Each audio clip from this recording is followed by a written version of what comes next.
Olá pessoal, tudo bem? Eu não sei se é bom dia, boa tarde ou boa noite. Eu não sei o horário que vocês vão estar participando da videoaula, se vocês estarão vendo a videoaula. Como vocês bem veem aqui, a disciplina é filosofia que nós vamos trabalhar. Primeira série do ensino médio. O meu nome, professor Wagner Barbosa de Oliveira.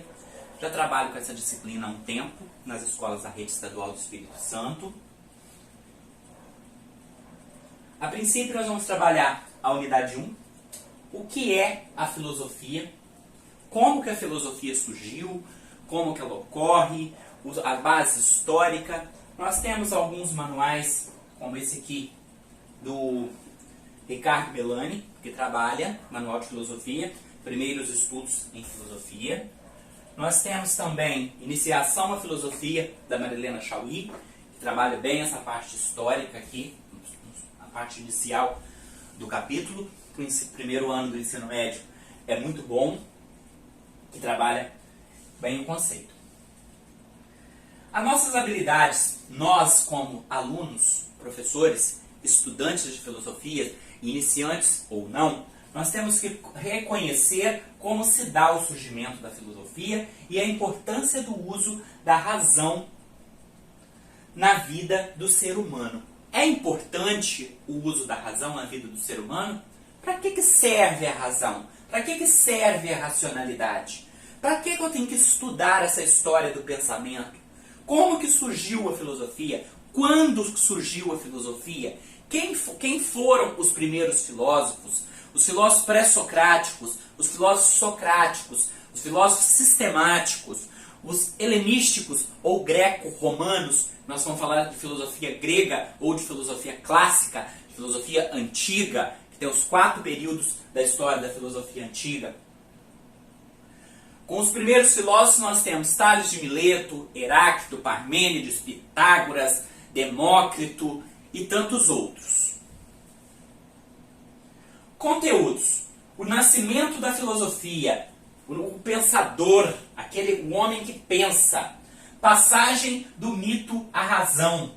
Condições históricas para esse surgimento. O que aconteceu? De repente aconteceu lá, pum!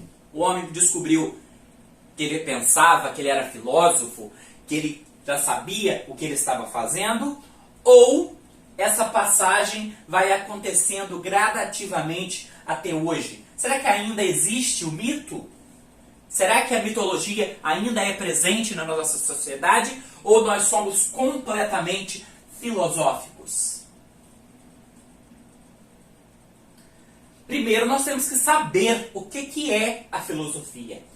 A palavra vem do grego, que deriva do filo, filia, amizade, amor fraterno, sofia, sabedoria. Eu lembro muito bem do professor na faculdade falando a respeito do filos mais sofia. O professor João Casagrande, saudoso João Casagrande, quem é de Castelo aí, vai conhecer, vai lembrar, que tem até uma obra dele publicada, acho que é Vilas Culturais, que ele me deu aula para mim de filosofia quando eu cursava Direito, na antiga Faculdade de Direito de Castelo. Ele falava muito a respeito dessa origem, filos mais sofia, ele tinha uma musiquinha que gravou muito, eu não lembro, não sei cantar como que ele cantava, mas ele explicava muito bem esse amor pela sabedoria, essa busca pelo conhecimento. E o filósofo, aquele que ama a sabedoria, tem amizade pelo saber, deseja saber. O filósofo, ele não é aquele que, como que eu posso falar? Ele não detém o conhecimento, mas ele sabe que ele não sabe. O ignorante, ele não sabe que ele não sabe. Nós temos que sair desse estágio de ignorância. E para nós sairmos desse estágio de ignorância, nós temos que ter a dúvida. Nós temos que ter o estranhamento diante da realidade. O espanto, como Aristóteles falava, algumas obras de Aristóteles falam que o homem começa a pensar a partir do espanto. Passagem do mito à razão. Razão, logos, o pensar. O pensamento mítico pertence ao campo do pensamento e da linguagem simbólica, que o mito vem fazer com a nossa? Ele explica a realidade de maneira simbólica. O pensamento lógico pertence ao campo do pensamento e da linguagem conceitual. Olha a diferença. O pensamento mítico é simbólico. O pensamento lógico é conceitual. Deu para entender essa diferença?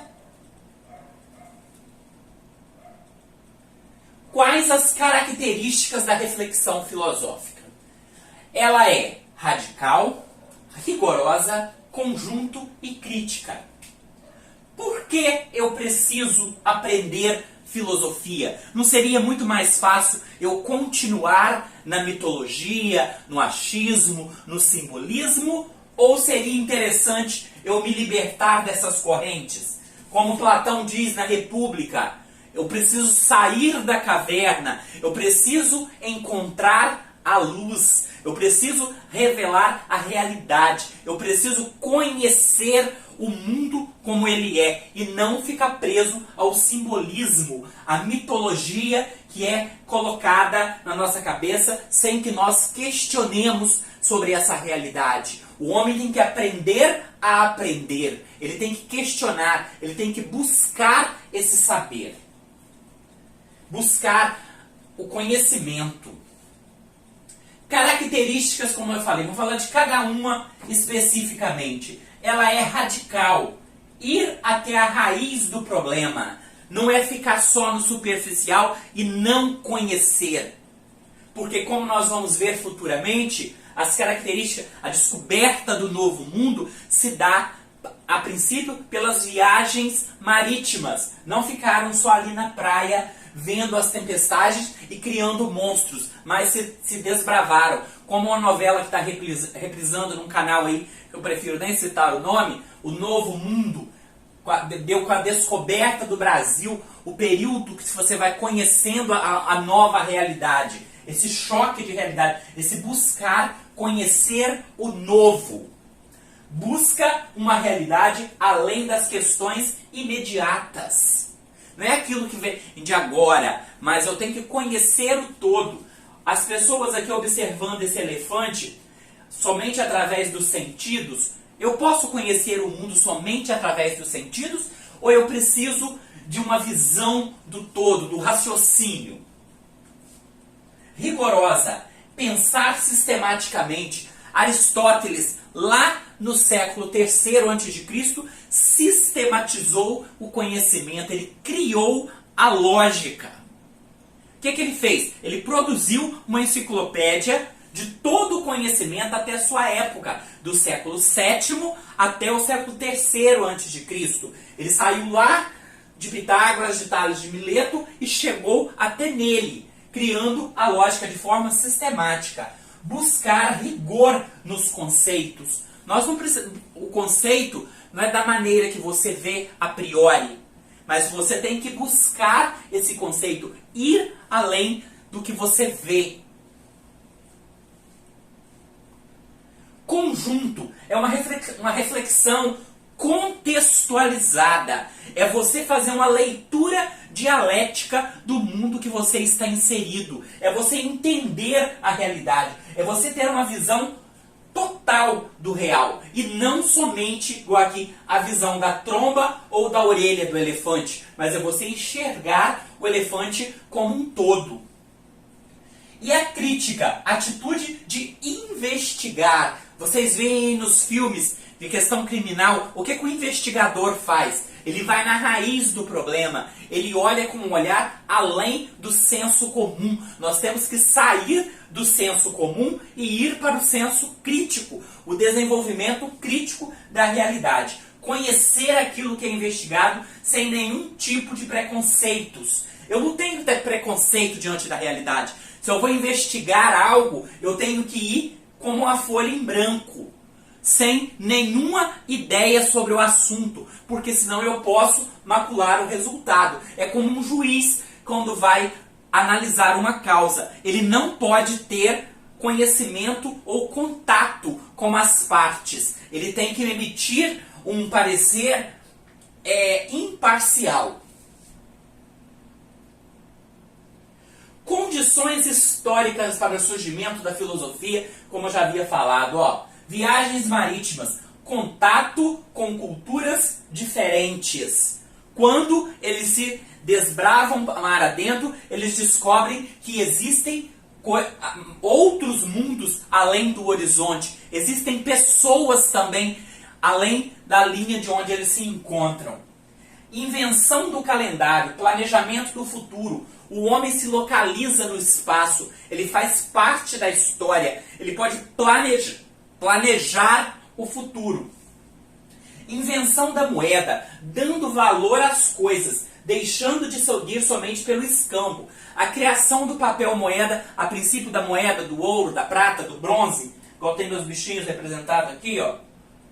Ouro, a prata, o bronze, convinha com a figura do rei, ou do papa, ou dos deuses da época. Ele trocava uma moeda de ouro por uma saca de feijão, ou uma saca de trigo, ou uma saca de arroz. Depende da medida que eles tinham na época, que era diferente. Isso aí possibilitou a criação da moeda e também o acúmulo de riquezas, que no futuro nós vamos ver que cria a questão do comércio. E o capitalismo começa já com a criação, a invenção da moeda. Surgimento da vida urbana. O que é o surgimento da vida urbana? Surgimento das cidades. As pessoas se aglomeram em diversos grupos, que se davam geralmente à beira dos rios ou dos mares, nos portos. Se você for olhar a questão, a nossa realidade de Espírito Santo, por que que nós temos tanto problema com alagamento e enchente? Uma reflexão filosófica. Por quê? Os alagamentos, porque as nossas cidades são construídas praticamente dentro dos rios. O rio, ele segue o curso normal dele. Só que a organização geográfica não pensou no futuro, não analisou essa questão. Vamos pegar um exemplo de Castelo. O rio desce lá de Conceição do Castelo e chega no bairro Garagem, o que que ele encontra? Praticamente uma barreira. A cidade foi construída como uma barreira para o rio e alaga 80% a 70% da cidade. Existem questões políticas elaboradas em cima disso? Existem meios de estar resolvendo tais situações? Existem meios de contornar tais situações? A culpa é da população ou é do poder público? Dos dois. Um porque permitiu que fosse construído, o outro porque construiu. E outros fatores. A invenção, criação da escrita alfabética, além da oralidade e da transmissão pela cultura popular, se passa a fixar o pensamento através da escrita. O conhecimento, ele deixa de ser passado de pai para filho, de avô, através da cultura, através somente da fala. Ele passa a ser escrito. Daí que chega pra gente as obras lá dos filósofos pré-socráticos, que as obras de Aristóteles, de Platão, os escritos de Platão sobre Sócrates, que veio chegar pra gente da Idade Moderna até a Idade Contemporânea, sendo traduzida de diversas formas. Invenção da política, que fundamenta a vida em sociedade, criando regras e normas de convívio. Política, polis. O que é o político? É o cidadão da polis. Nós somos políticos, todos nós. Só que hoje, falar em política, se confunde política com politicagem, por questão cultural. Nós temos que ir na etimologia da palavra, entender o conceito, entender o porquê. Nós temos que aprender a pensar, a analisar e criticar. Atitude filosófica, indagar. O que é o indagar? Olha, surgem as 3 perguntas da atitude filosófica. O que é? Como é? Por que é? A criança lá com 2, 3 anos de idade não começa a perguntar para os pais, para as mães, para os irmãos, para os tios, ou seja lá quem cuida e educa. E nós, as perguntinhas que eles fazem basicamente, e vocês sabem com quem que a criança aprende a mentir? Com o adulto. porque ele não responde, porque ele engana, porque ele fala que vai fazer uma coisa e não faz, e a criança vai internalizando aquilo ali nas suas primeiras perguntas de suas indagações filosóficas. Nós temos que ser diante da filosofia assim como a criança é perante o mundo. As opiniões estabelecidas disponíveis já não nos podem satisfazer. O mundo que é oferecido já não nos satisfazem mais. Ele não é suficiente para o que a gente busca. Amor. O que é o amor? Já pararam para fazer essa pergunta? Nós começamos a questionar por que nós sentimos o que nós sentimos. Se eu sou aquilo que eu penso, mas por que eu penso o que eu penso? Qual é a única pessoa que é capaz de mudar a minha forma de pensar? Não sou eu mesmo? A minha visão de mundo muda a partir disso. O que é o amor? Como é o amor? Como surge o amar? Estou falando do amor filia. Não estou falando do amor erótico, que a eroticidade você se trabalha em outra etapa. Lá no 2º ano do ensino médio, a gente se trabalha a questão do erótico. O erótico é diferente do pornográfico. A eroticidade, o que envolve a poesia, a música, o canto. Esse amor que move, esse sentimento que movimenta. O amor pela política, o amor pela informática, o amor pela matemática, o amor pelos deuses. A filosofia torna-se, então, o pensamento interrogando-se a si mesmo, por ser uma volta que o pensamento realiza sobre si mesmo. A filosofia se realiza como reflexão. O que é pensar? Como é pensar? Por que há o pensar? Por que existe o pensamento? Essa reflexão filosófica de eu pensar por que eu penso o que eu penso. Já pararam para pensar? Por que vocês pensam o que vocês pensam? Olha aqui o emaranhado que costuma dar na nossa cabeça. Surge até alguns desenhozinhos. É dessa forma, não é? Nós ficamos bem confusos. Por que eu penso o que penso? Porque eu penso o que penso. Já pararam para pensar por que você pensa o que você pensa? Nós somos aquilo que nós pensamos o dia todo. Mas por que eu penso o que eu penso? Se eu penso que eu não penso, eu já estou pensando. Então é possível fugir do pensar? É possível eu fugir do pensamento, da realidade que está ao meu redor? Mas o que é a realidade? Será que a realidade é realmente real? Já perguntaram sobre isso? Essa é uma atitude filosófica lá do estranhamento diante da realidade. E ficamos por aqui com a parte introdutória da filosofia. Obrigado a todos e até a próxima. Fiquem em casa e bem atentos ao nosso conteúdo, porque eu voltarei em breve.